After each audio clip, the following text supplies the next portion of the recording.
que pase el gato pardo, este invitado que sueña que vuela. Un gato pardo acaba de entrar en el Faro de la Ser. ¿Qué tal? Buenas noches. ¿Qué seudónimo vas a querer que utilicemos al principio de esta conversación? Pavel.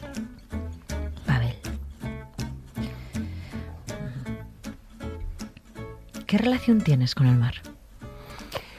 Pues una relación muy especial y cachonda, porque en realidad el mar está muy cerquita de mi pueblo, está como unos 29, 30 kilómetros, que la picaresca andaluza de hace unos años, cuando ocurrió todo el boom inmobiliario, lo vendían como tercera línea de playa y estábamos a 30 kilómetros.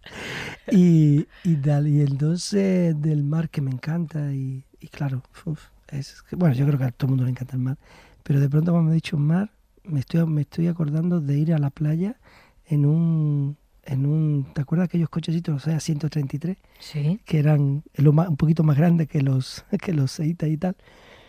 Ir toda la familia. Y yo no sé cómo cabíamos, porque iba mi padre, mi madre, los 7 hermanos. Casi 7 hermanos que conducía, la vaca del coche llena con la nevera, la sombrilla y tal. Y yo no me explico, pero íbamos yo qué sé cuánto. Y me estoy viendo ahora ahí, en la cola ahí para llegar, digo, en el atasco para llegar ahí a San Lucas de Barrameda, para ir a Chipiona, que era y bueno, y sí. Y también recuerdo los primeros besos que di en la playa, sí. Algún rollito que tuve por ahí muy niño. Bueno, el mar bonito, ¿no? ¿Cómo era, no? Esa época en la que uno no pensaba prácticamente en nada, solo en a quién iba a besar, a quién podía besar. Y sobre todo, claro, de chavalillo, ir a la playa viniendo del pueblo en la edad que yo tengo, ver a las niñas en bikini y en bañador también era algo, quizás fuera más interesante que mirar el mar. Ese lugar a casi 30 kilómetros de la playa es Lebrija. Uh-huh. Son las 5 de la mañana. Estáis todos los hermanos en esa casa tan pequeña. Uh-huh. Y tu madre os despierta. Uh-huh. ¿Qué os decía? Bueno, depende en qué época. Porque si era la época de trabajar, el que nos despertaba era mi padre. Y a mí decía Tim, que es el diminutivo de Benetín. Tim, arriba. Y yo, claro, niño que éramos, ¿no? Bueno, esa era la época, sobre todo cuando íbamos a trabajar, cuando trabajamos en los cortijos, que tenemos que ir a coger algodón, ¿no? Que vivíamos toda la familia en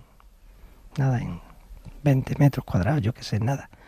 Y claro, ya escuchar a mi padre ya con su voz, venga, Tim, arriba. Tal, ¿no? Y todo, ya empezar la marcha, pues sí, ahí sí nos levantábamos temprano. Ya el resto, cuando ya no estábamos en el colegio, pues bueno, era mi mamá, mi madre, mi mamá, como diríamos nosotros, ahí en el pueblo. Y nada, bien. Yo, más que levantarme, que no me gusta levantarme temprano, lo que sí me ha gustado siempre es trabajar de noche. Es decir, acostarme a las 5 de la mañana, después de haber estado escribiendo, eso era lo que más me gustaba. ¿Por qué Benito Zamorano se ha puesto Pavel de seudónimo? Pues mira, fue el primer seudónimo, bueno, el único que he utilizado cuando emborroné mis primeros versitos y mi pequeña redacción para una revista que había en unas revistas que había donde estudié formación profesional, en la ciudad juvenil, que era un internado donde éramos todos chicos. Y es el protagonista de La madre de Máximo Gorki, la novela. La novela, Pavel, sí. es el hijo de la madre, que se convierte en un revolucionario y un luchador y tal. Y claro, fue mi primer héroe. Yo no, como a mí nadie me regaló cómic ni nadie tal, pues mis héroes nunca fueron los héroes del cómic. Y sí, ya adolescente, pues con 13, 14 años, mi hermano, que tenía por ahí libros, una caja de libros, bueno, una maleta de libros que venían eran traducción al castellano de obras revolucionarias venidas de la Unión Soviética, donde había mucho, pues eso, literatura revolucionaria, ¿no? Y uno de ellos fue el primer libro que leí que no tenía dibujitos, el primer libro que leí así y que me impresionó y que me atrajo y que me atrapó y que me sumergió, como cualquier buen libro debe hacer, sumergirte en un mundo, en un universo totalmente diferente. Y admiré a este personaje, Pavel, que era el revolucionario y el hijo de esta mujer, que al final también se hace revolucionario, ¿no? La madre de Gorki. La madre de Gorki. ¿Cómo era tu madre? Benito, Benetín. Tin. Tin. Pues mi madre era una mujer muy cálida, una muy buena amiga de sus vecinas, una mujer muy solidaria, muy cariñosa, muy amante de sus hijos, por supuesto, y de sus nietos después, y sobre todo una mujer muy tranquila y muy sensata, que es algo que me parece que es de lo más importante que aprendí de ella, ¿no? La tranquilidad, la sensatez, mirar las cosas bien y no estar haciendo un drama. No era una mujer de mucho chismear ni meterse en la vida mal de la gente, sino al contrario. Yo creo que lo que se diría, como diría Antonio Machado, una buena persona.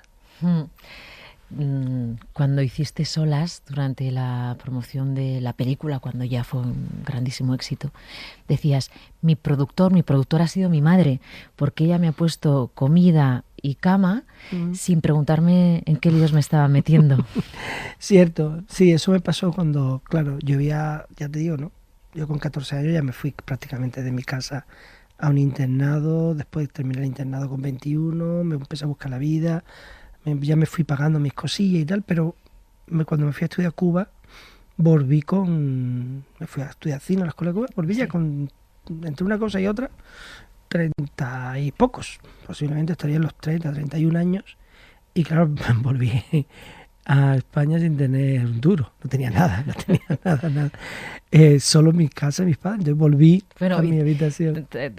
Y tenías lo que habías aprendido en Cuba, claro, y venía con algo muy bonito en la maleta, es decir, como buen emigrante, venía con mi maleta llena de sueños y de ilusiones, y eran el guión, casi una primera versión del guión de Solas y una primera versión del guión de Habana Blues, que son los que yo escribí estando en Cuba y son los que me traje. Y entonces cuando llegué a España, pues claro, me fui a vivir a casa de mis padres, a Lebrija, no tenía dinero para irme a un piso, no tenía dinero para venirme a vivir a Madrid, donde se quedaron muchos de mis compañeros, pero y además tenía una cosa, que tenía el guión, un primer borrador de guión de Solas, pero no era un buen guión.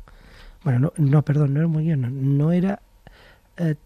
tenía que cambiar una cosa, porque la primera versión del guión de Solas que yo hice, la niña abortaba. Y entonces en ese momento, yo decido quedarme en Lebrija, digo, mira, me voy a arriesgar, me voy a poner a trabajar, yo me voy a quedar aquí 2-3 meses y hasta que no termine este guión como debe de ser, para poder ir a Madrid a buscar productora, a ver quién me produce la película.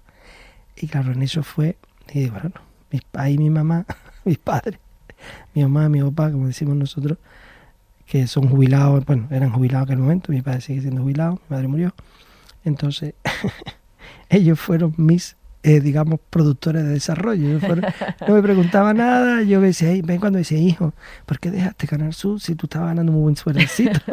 Oye, Benito Zambrano, ¿es verdad que te desbordó el éxito de Solas?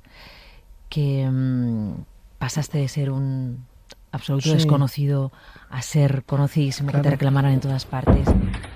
Poco tarde para preguntarle eso, ¿no? No tendrá la conciencia tranquila.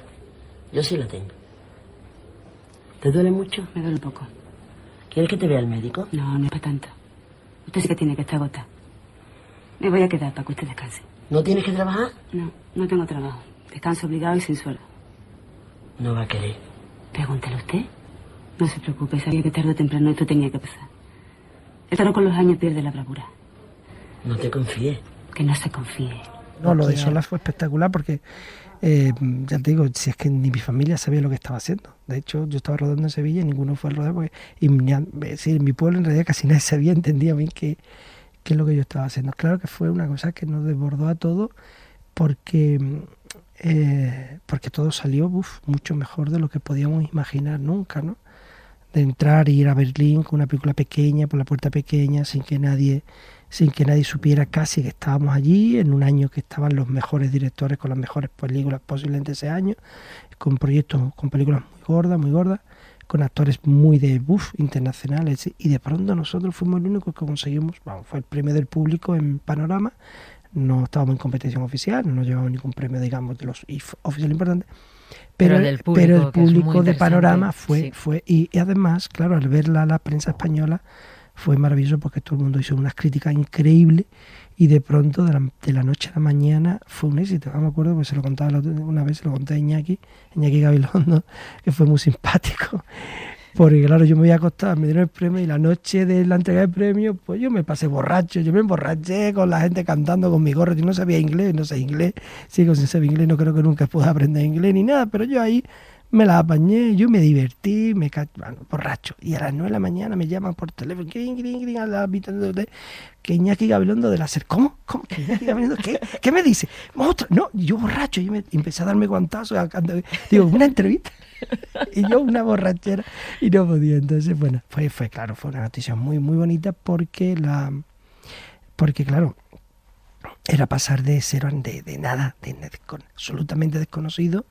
Bueno, y nosotros, y Ana Fernández, Carlos Novoa, todos los que participamos de alguna forma. Fue un proyecto tan maravilloso, porque prácticamente ninguno de los que estamos allí teníamos experiencia, ni siquiera, ¿no? El músico era prácticamente su primera peli. Si todos estábamos casi de primero haciendo esta primera obra, ¿no? Y tal, ¿no? El productor Antonio Pérez, el que tenía más experiencia, había hecho ya varias películas y tal, pero todos los demás estábamos muy verdes con lo que era hacer una peli, ¿no? Y bueno, claro, es maravilloso, y de pronto llegar la época de los Goya, el premio. He viajado con esa película, es mi película de más éxito, mi película más internacional, donde hay más público, más premio, bueno, una barbaridad. Fue lo que... Bueno, ahora saltamos a Intemperie. ¿Tú habías leído ya el libro de Jesús Carrasco? No, cuando me llegó ya como guión, ya en ese sentido el mérito de Intemperie es de los productores, de Juan Gordon y Pedro Uriol, que son los que vieron ahí una película. Yo creo que si lo hubiese leído yo, igual no la hubiese visto. Yeah. Y después el trabajo de Pablo y Daniel Remón, los dos guionistas, que son los que primero hacen. Y yo llego ya ahí, cojo el guión, y entonces conecto rápido, por esto que antes comentábamos cuando hablábamos de mi vida, ¿no? Y de mi tiempo, ¿no? Es decir, conecto rápidamente con mi universo rural, claro, con mi mundo, ¿no? Sí, eso te iba a decir, ¿no? ¿Cuánto hay de Intemperie con esa imagen de pasar por delante del casino de Lebrija, bajando la cabeza, con esa importancia que tenía en tu pueblo, el señorito que era el dueño de las tierras, el capataz, el que vosotros que erais unos niños o pasáis por delante de ellos achantaos? Claro. No, y no solo eso, sino que en los pueblos hasta hace muy poco se notaba mucho las clases, se notaba quién eran los de clase tal, aunque no fueran terratenientes ni grandes señoritos, sino gente con nivel económico, porque tenían tierra, básicamente pueblos rurales. La distinción estaba ahí, y sí se notaba, ¿no? Se notaba que tu padre fuera jornalero, del que trabajaba para ese, con niveles, como en mi caso, mis padres, analfabetos los dos, y una familia de donde ninguno estudiamos prácticamente.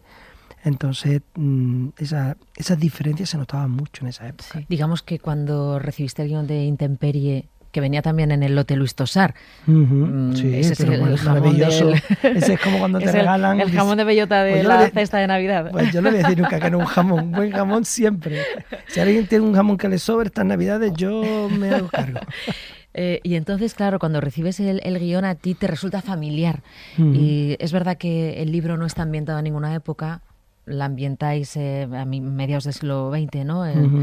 Los años 40, 50. 46, 46. 46. Y dime cómo son los amaneceres del rodaje de Intemperie. Pues mira, te podía hablar más de los amaneceres de La Habana. Ahí sí tuvimos rodajes de noche, que claro que terminamos el rodaje a la mañana, empezábamos a lo mejor por la tarde, más o menos, que eran cuando rodábamos todas las escenas nocturnas o escenas de noche, pues claro, terminábamos ya amaneciendo, a las 6 de la mañana, entre una cosa y otra. Entonces nos íbamos, y varias veces nos fuimos, un grupo de actores y gente del equipo, nos comprábamos unas cajas de cerveza Bucarero, nos íbamos al malecón de La Habana, y ahí tomando cerveza veíamos cómo amanecía mal, como una ciudad que no hay mucho tráfico, porque no hay mucho de nada.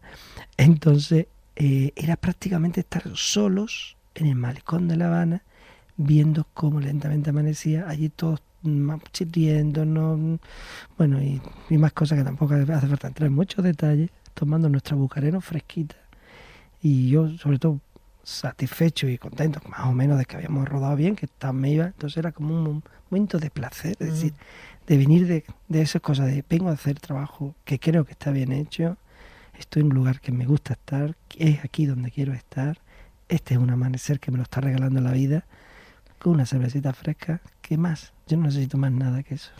Benito Zambrano, estamos haciendo a los oyentes esta noche esta pregunta. Tú has descrito ese amanecer en La Habana, pero ¿qué dirías que te hizo amanecer a la vida?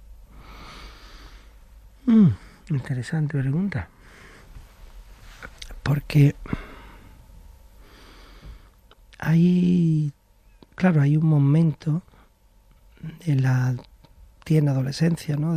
Tú sientes que creces y te haces mayor, ¿no? Pasé de donde yo tuve la sensación de pasar de niño a algo más, donde hasta entonces no me preocupaban las cosas, donde sentía que la vida era muy liviana, donde a pesar de ser un niño de familia pobre, no tener nada, pero yo siempre he sido un niño feliz, he estado en una familia feliz. Y después, obviamente, para mí mi segundo amanecer, porque fue lo que me lo dio todo, precisamente, fue haber ido a Cuba, ¿no? Haber ido a Cuba fue importante porque, bueno, pude estudiar, pude hacer algo que quería, encontrar lo que yo realmente quería ser y que había deseado ser, y encontrar y enfocarme y caminar en el camino que estoy ahora, que en el que me siento bien. Benito Zambrano, ¿quién ha sido o es el faro de tu vida? Hostia, Mara.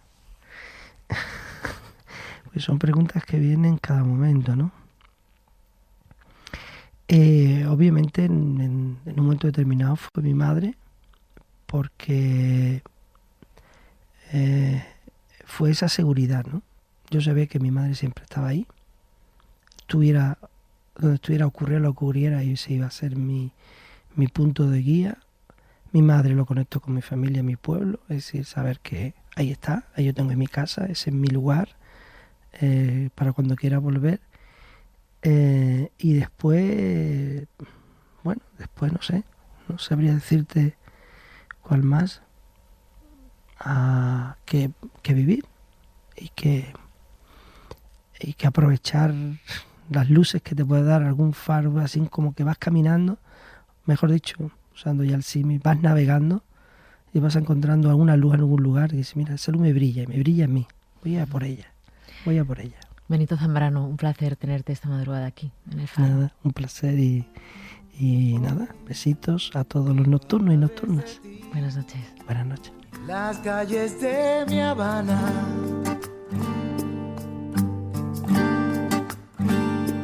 tu tristeza y tu dolor reflejan sus fachadas.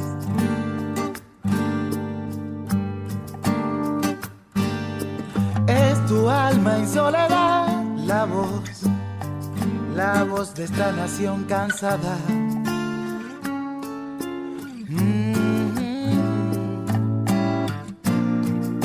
Solos tú y yo en la ciudad dormida.